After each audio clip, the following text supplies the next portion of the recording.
Bonjour mes frères et sœurs, mes chers amis, et nous continuons notre dernière nuit avec Jésus et nous sommes au chapitre 16. Notre bon Père du ciel, conduis-nous dans cette étude, conduis-nous pour bien comprendre ce que Jésus voulait enseigner à ses disciples, parce que Seigneur, nous voulons saisir bien comme il faut qui Jésus est. Oh, il y a tellement de mensonges à son égard. Nous voulons bien connaître la vérité et proclamer la vérité. Au nom de Jésus, Amen. Nous continuons ce matin l'évangile de Jean, chapitre 16, et Jésus avait commencé à parler au chapitre 13, cette dernière nuit. Vous vous souvenez, cette dernière nuit, et qui a passé avec ses disciples, qui a commencé juste un peu avant le repas pascal, chapitre 13. Et il leur a parlé tout au long. Il leur a annoncé la venue d'un consolateur. À partir du chapitre 14, il en parle. Chapitre 15 en parle. Chapitre 16 va encore en parler de ce consolateur qui va venir pour le remplacer et qui va rester avec eux éternellement.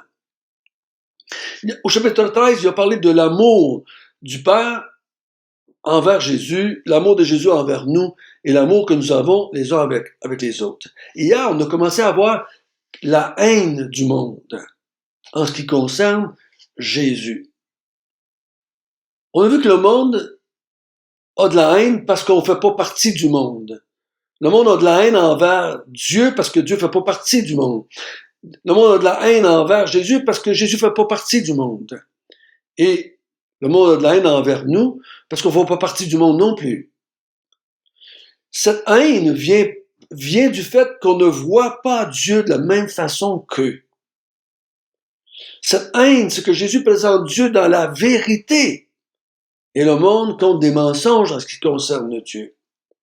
C'est là ce qu'on se sépare. C'est pas que le monde aime pas la façon qu'on vit, la façon qu'on s'habille, ou quelle musique qu'on écoute, ou comment est-ce qu'on vit en famille. Le monde a de la haine contre nous parce que notre compréhension de Dieu est différente que le monde. Dans le chapitre 16, Jésus va continuer à parler de ce même sujet de la haine. C'est ce que nous allons lire à partir du verset 1. Je vous ai dit ces choses afin qu'elles ne soient pas pour vous une occasion de chute. Ils vous excluront des synagogues. Et même l'heure vient où quiconque vous fera mourir croira rendre un culte à Dieu. Ils agiront ainsi parce qu'ils n'ont connu ni le Père ni moi. Je vous ai dit ces choses afin que, lorsque l'heure sera venue, vous vous souveniez que je vous les ai dites. Je ne vous ai pas parlé dès le commencement, parce que j'étais avec vous. Maintenant, je m'en vais vers celui qui m'a envoyé. Et aucun de vous ne me demande « Où vas-tu » Mais parce que je vous ai dit ces choses, la tristesse a rempli votre cœur. Donc, Jésus continue à leur dire, c'est pas la première fois qu'il dit ça. Je vous ai dit ces choses afin que lorsqu'elles vont arriver, elles ne soient pas une occasion de chute pour vous. On dit souvent un homme averti en vaut deux, un chrétien averti en vaut deux, un disciple averti en vaut deux. Jésus veut que ses disciples comprennent ou se souviennent qu'il avait dit certaines choses et que ça va les aider à passer au travers. L'occasion de chute du verset 1, c'est la chute, c'est pas de faire un péché quelconque. L'occasion de chute, c'est d'abandonner le Seigneur Jésus-Christ. Abandonner à cause qu'il est pris par les Juifs, abandonné parce qu'il est crucifié, abandonné parce qu'il part, abandonné parce que le monde a de la haine pour lui. Et je vous ai dit ces choses pour qu'il ne soit pas une occasion de chute pour vous. Il a dit hier, je vous ai dit cela parce que le monde va vous haïr, le monde va vous persécuter. Il ne faut pas que vous soyez surpris quand ça va arriver.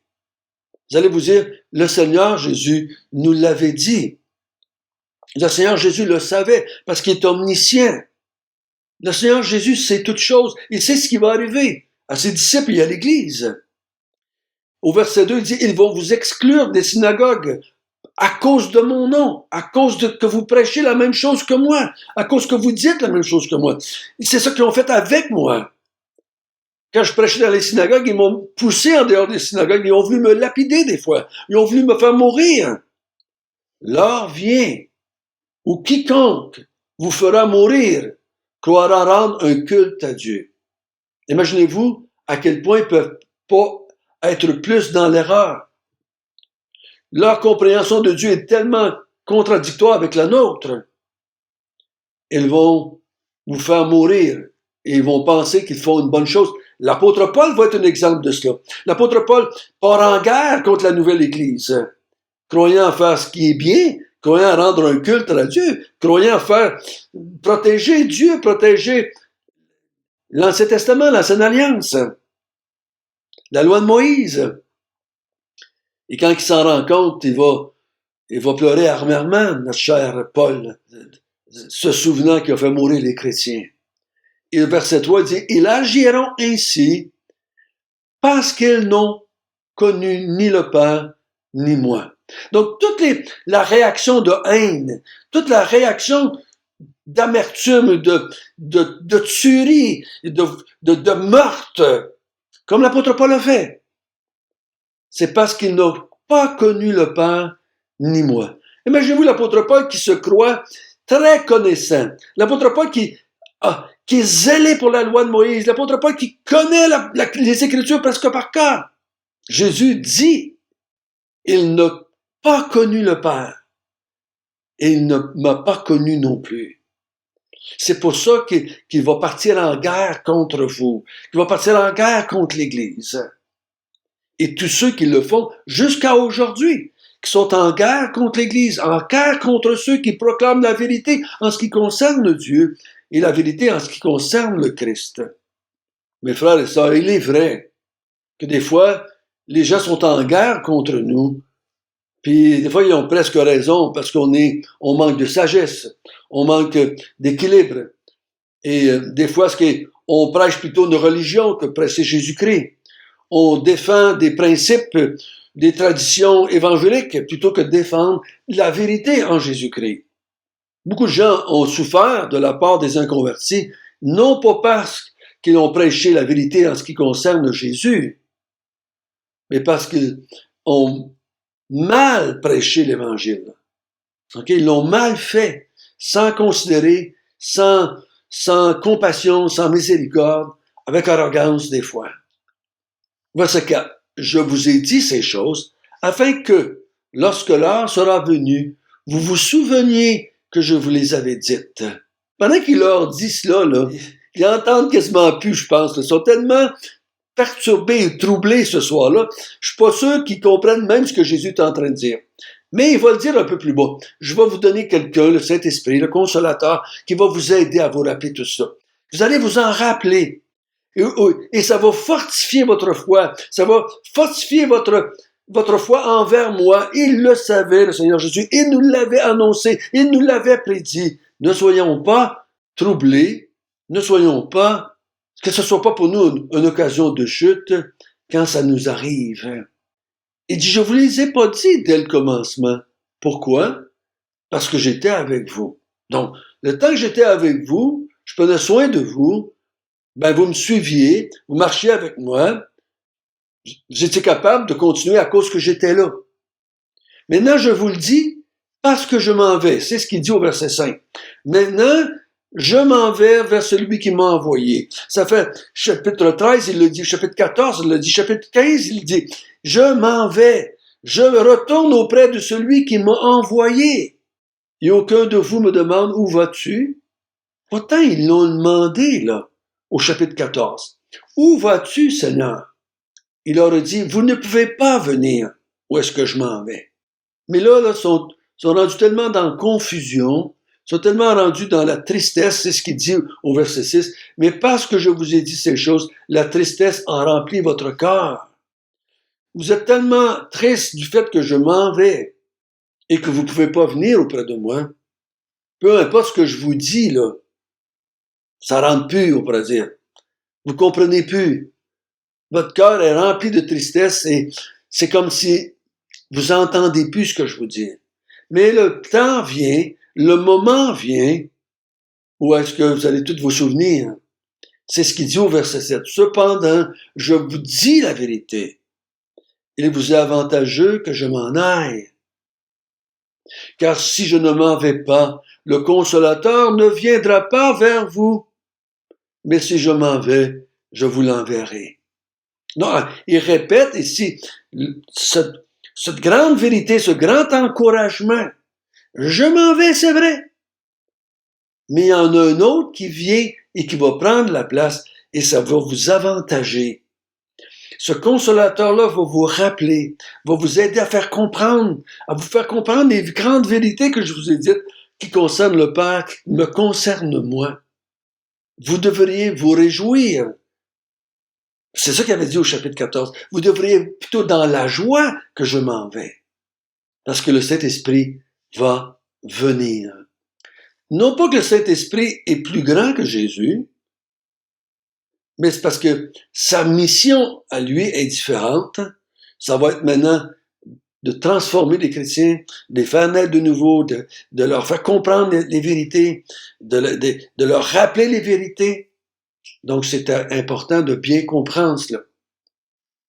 Il dit, quand il va venir au verset 8, quand le Saint-Esprit va venir, il va convaincre le monde en ce qui concerne le péché, la justice et le jugement. En ce qui concerne le péché, parce qu'il ne croit pas en moi. En ce qui concerne la justice, parce que je vais au Père et que ne me verrez plus. En ce qui concerne le jugement, parce que le prince de ce monde est jugé. Si on doit bien comprendre ce qu'il est en train de dire là, il vous est avantageux que je m'en aille et que le Saint-Esprit y vienne. Et quand il va venir, il va convaincre le monde en ce qui concerne le péché, la justice et le jugement. Qu'est-ce qu'il veut dire? Il nous l'explique. Il va convaincre en ce qui concerne le péché parce qu'il ne croit pas en moi.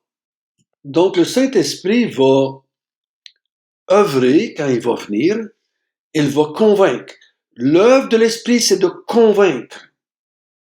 Quand il dit qu'il va convaincre le monde, on sait très bien qu'il ne va pas convaincre tout le monde, okay? Qu'il va convaincre tous les gens du monde, tous les gens de la planète. Non, il va convaincre des gens dans le monde, okay? Des gens de péché, de justice, de jugement. Il convaincra. Il va amener des gens à la conviction qu'ils ont péché. Il ne va pas convaincre les hommes que leurs mauvaises œuvres sont péchées. C'est pas ça dont il parle. Le Saint-Esprit va avoir une œuvre dans le monde en ce qui concerne Jésus. Il va convaincre les gens qui rejettent Jésus que c'est péché de rejeter Jésus. Okay? Parce qu'ils ne croient pas en moi. Donc il va les convaincre de péché, d'avoir rejeté Jésus, d'avoir pas cru en Jésus. Il va convaincre le monde de justice, parce que Jésus va monter au Père. Si le Père le reçoit, c'est que Jésus était correct, c'est que Jésus était juste. Il va convaincre le monde de jugement, parce que le prince de ce monde va être jugé. Si le prince de ce monde est jugé, le monde qui le suit, ce prince-là, est aussi jugé. Parce que le monde a rejeté Jésus. Comprenons bien ceci. Je crois que ça fait partie du fait, pour ça qu'il a parlé que Satan entra dans Judas. Satan fait partie du complot contre Jésus. Donc, l'œuvre du Saint-Esprit, c'est de convaincre le monde en ce qui concerne Jésus. Ceux qui rejettent Jésus sont jugés et sont condamnés. Parce que le Saint-Esprit ça va être son œuvre. Je crois qu'il va commencer par convaincre les disciples de cela.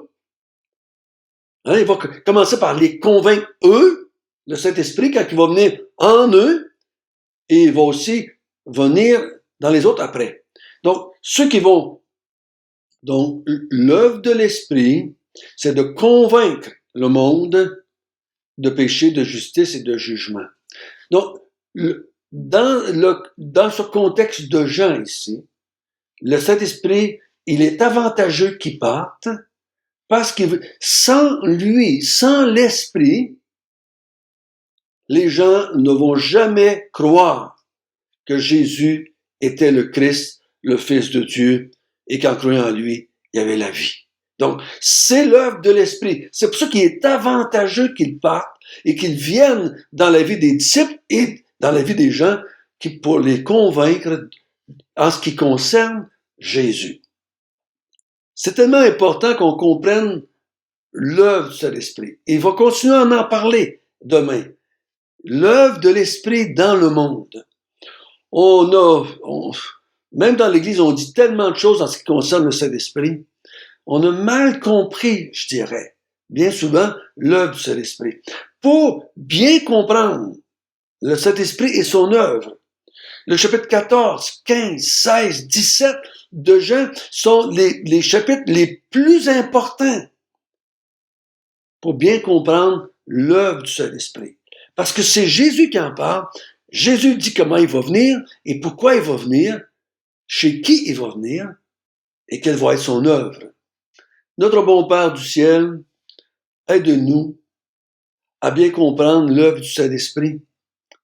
Aide-nous à se réjouir avec toi de ton départ de ce monde et de la venue du Consolateur, qui va convaincre des milliers et des milliers de gens en ce qui concerne Jésus, afin que les gens aient la vie et qu'ils deviennent tes serviteurs et tes servantes. Amen.